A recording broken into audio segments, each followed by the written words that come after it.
Hey everybody, this is Boomy Moore and my father Bitcoin Zeke with another video of value. We were just talking, ideas were flowing. We said, "Ooh, what if we call it Bitcoin from A to Zeke?"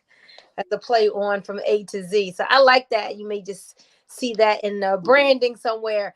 But it's late. It's like after 10 o'clock at night. And my father said, Boomy, we didn't give the people their Bitcoin value today. So, he goes hard. That's where I get it from. So I said, let's do it. So, Daddy, can you tell us what are we going to talk about tonight? Well, Boomy, this is going to be brief because it's after 11 o'clock. And so we're going to talk about fiat. Fiat currency is a failing economic experiment. And I want to explain what's meant by that. See, all fiat money is basically an experiment. All fiat money is is known historically will go to zero. I mean, that's just a historical fact. And over time, they're replaced by something else. So at the present time in the U.S., we have the dollar, and that's an experiment. It was backed by gold, and it was pretty strong then. But in 1971, on August the 15th, President Nixon took us off the gold standard. So it made our money that was backed by gold that was worth something to be worth nothing, except for the government says it's worth something. So, but that's an experiment, and countries they do experiment, and they last for a while, but after a while they stop working, and the Mm-hmm. dollar is not working very well because it's losing its purchasing power. Let me give you a quick example. Jerry and I we were out today, and we go around checking on the rate of inflation. And today I bought a small bag of popcorn. As I remember back in the day, it was 15 cents. Way back. And, and today the lady said $1.50. And it was really small. But let me give you one other example. Yesterday, and this is something that really blew me away. A coddy, like a coddy, like Fish a back. yeah, like a fish. When I was growing up, you could take a nickel, 5 cents, and you could buy one. And we were at highs, and one cost $6. Wow. $6. Then I took out my calculator. That is like 60x, in 50 or 60 years. That is crazy loss of the purchasing power of the dollar. So, and people are recognizing that, the people in the know, the rich people, they looking for something else to preserve their wealth. The dollar is losing this. Inflation is running 8+%. I mean, automatically that's 8% loss, 8% loss of purchasing power. So we need another form of money, you know, and along come this form of money called Bitcoin. And many people believe over time, Bitcoin is going to replace the dollar. It's going to be uh, a form of currency that we use for the most part. It's not going to happen overnight. They're going to probably run parallel for a decade or so, and people going the public, the people, the marketplace is going to decide which is the better coin, which is the better money. I mean, you can have the dollar and you can have Bitcoin.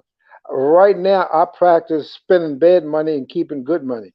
I don't spend my Bitcoin. I spend the less valuable money. I mean, and I'm there now. I would say 4 or 5 years from now, there'll be 1 billion people that's going to be there. So we just wanted just to give you a little eye opener, a little review on money. It changes over time. I mean, That's the what I was going dollar. to ask you about because I was doing some study last year on world reserve currencies, and I learned that at different times in history, different fiat currencies were like the world currency, and then it kind of changed. Yes, this is what I'm saying. Countries they I would say they experiment with it, and the world reserve currency is pretty much based on which country has the strongest economy. Mm, Today, the U.S. has the strongest economy, and China is catching up really fast. I mean, really fast. China wants its currency to be the world reserve currency, but that may or may not happen. But because of this new technology of the Bitcoin, Bitcoin may be the new global currency. Countries like El Salvador, they kind of think so. They've made it legal tender. Country in Africa, the Central African Republic, they've made it legal tender. There's a bill in the Congress in Panama. They're voting on it. wow. Venezuela, in Argentina and Brazil, uh, they're voting on it. So over time, these all fiat currencies, it goes to zero. It's just a historical fact. Can I say something for a moment? Because I know there are people who want to learn about crypto, and they may hear about a comparison to that and fiat money. They don't even know like what fiat means when you say fiat currency. So FIAT, fiat, those would be the currencies such as the dollar, the yen, the pound, the sterling. That's considered fiat money, right? Yeah, that's fiat money. Basically, that's all basically paper money that's not backed by gold or silver or anything. It's Mm-hmm. just it's just paper money, and it's not backed by anything. It's fiat money. The Gotcha. dollar the dollar was not fiat money prior to 1971, and Mm. we came off the gold standard, then it became not backed by anything. So people will ask, well, where does it get its worth? Where does it get its value? Oh, it gets its value from one place: belief. To- Mm, Today, people believe it. Tomorrow, they may not. Then there will be no value. it's powerful. It's powerful. So when people stop believing in the dollar and they don't believe it's worth anything, then what could possibly happen? Well, it could possibly go to zero. I mean, if the U.S. were to default on one of its major debts, people would lose confidence. I mean, around the world, it's just based on confidence. People got confidence in the dollar to an extent now, but if you don't have confidence in it, you lose confidence, then a domino effect could really kick in. Eh, One thing, I mean, it becomes kind of complicated, but let me say this. Uh, because of the sanctions that the U.S. had put on Russia, Russia has like, $67 billion in the banks of the U.S. Now, the U.S. is using that as a weapon. They can't get that $67 billion. mm, Oh, well, it was supposed to be their money, but they can't get it now. wow. Are you Not saying the 7 or 67? $67 billion. Wow. And other countries are looking at that saying, now Russia is pretty strong and they can put sanctions on Russia. What about little old me? Other smaller countries, they're thinking about that. And they want to find ways where that can't happen to them. And Bitcoin could be an answer. Awesome. Well, one more question. Has there ever been any countries that you know of that actually their money did go to zero um that you can reference? Because people are like, well, yeah, I can't imagine money actually going to zero, and one day we're using it and then later we're not. So any countries you can think of? Yeah, Zimbabwe. Wow. What happened there? Inflation, inflation, inflation. And they kept printing more and more money. They printed $1 trillion bill. a Wow. $3 bill. Uh, and you could buy basically a loaf of bread with it. Mm. That's pretty close to zero. Mm-hmm. The money in Venezuela is pretty close to zero. Going back historically, the Dutch guilder, you know, pretty much went to zero. Is that a type of fiat currency now? I never even heard of that. Oh yeah, I mean that's what they use in the Netherlands. Okay. Awesome. I just learned something. Okay. So, to wrap up, because I know it's getting late here. We didn't want this video to be um too long. What is it that you want the average person to get from listening to this video? What is the value, the principle, the concept you want them to get from today's video? Well, what I like people to get from this video is to just consider history. History is a great teacher. You know, we have an opportunity to make a kind of like peaceful transition from one currency to the other. We have to look at where we are, and we have to understand historically, money doesn't stay the same. You know, prior to the dollar, it was the British sterling. Uh, prior to that, it was the French franc. Prior to that, it was all the way back, hundreds of years was the the Dutch guilder. So what I want people to understand about at some point we're gonna have to change money, Mm-hmm. and it's a good time to start to just think about the possibility. What would you do, and what would your family have to do if the money really lost a great deal of value? And that could easily happen, because we don't have real money. When the government needs money, the Federal Reserve print money. How do you think you got your $1,400 check or your $1,200 check? Where did that come from? That's you're talking about people who got the stimulus checks. Yeah, I mean, where did that come from? It came out of thin air. Mm-hmm. That's where it came from. So um, we consider that we're going to lose more and more purchasing power. As you can see, as you go to the store, your dollar isn't worth as much. You need more dollars to buy the same amount of goods and services.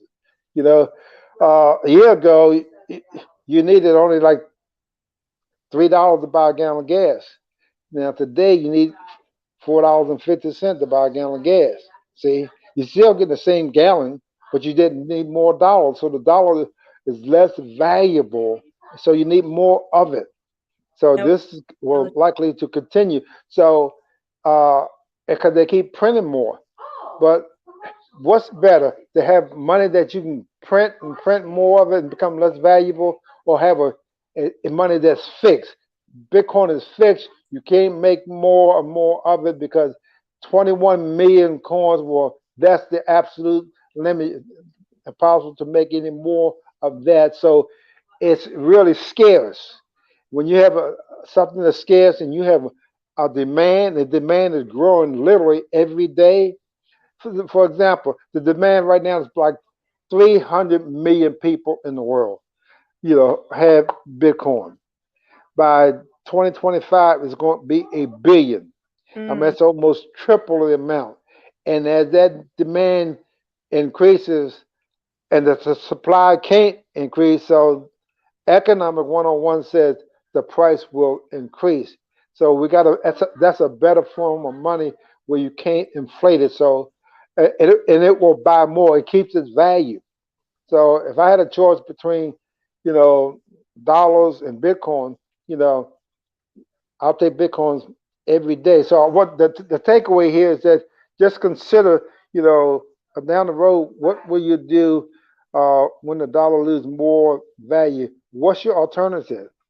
There is an alternative. You don't have to just, lose value. You can switch. And that's why it seems like it would make sense to get out ahead of it if you know kind of what's going to happen. Start purchasing Bitcoin today, trading some of those dollars for Bitcoin, swapping them out, right? And then finding ways to grow your Bitcoin. So purchase Bitcoin and find ways to grow your Bitcoin. And the awesome thing is today, any average person can do that. Uh, Absolutely. See, let me just blow your mind a little bit. Uh, the day is going to come when we're going to say, well, when we're not going to say, what's the price of Bitcoin? You know, when it become a store of account, do we say, well, Boomer, what's the price of a dollar? Right. No, we don't say that. We don't say that, but dollars are priced. They fluctuate, and but we always say, what's the price of Bitcoin? Um, Are your wife and quiet down? in 10 or 15 years, we won't be saying what's the price of Bitcoin. We were just saying Bitcoin. We actually will be saying Satoshis because that's going to be that's a small denomination. You Hmm. know, you need 100 million of those to make one Bitcoin. But we'll be talking not the price. See, at the end of the day, the whole idea is just to acquire Bitcoins. That's what you should be doing, acquiring Bitcoins as much as you can, and the price really doesn't matter because the price of a dollar doesn't matter. You Mm. got a dollar, so we're going to come to understand the price of Bitcoin doesn't matter. You got Bitcoin because you're going to operate in Bitcoin. I know that you may be hard to wrap your head around that today, but you'll get it, 4 or 5 years from now. Well, I guess the note to end on is if you don't have Bitcoin, start learning and buy some. And if you have some, you want to keep adding to your pot of Bitcoin and grow it to more. So that's our story. We're sticking to it. Just know you heard it from Boomy Moore and Bitcoin Zeke. So that is our 17-minute, 5-minute video for you today. And come back tomorrow for ideas on A to Z Bitcoin. All right. See you guys. Bye bye. Bye bye.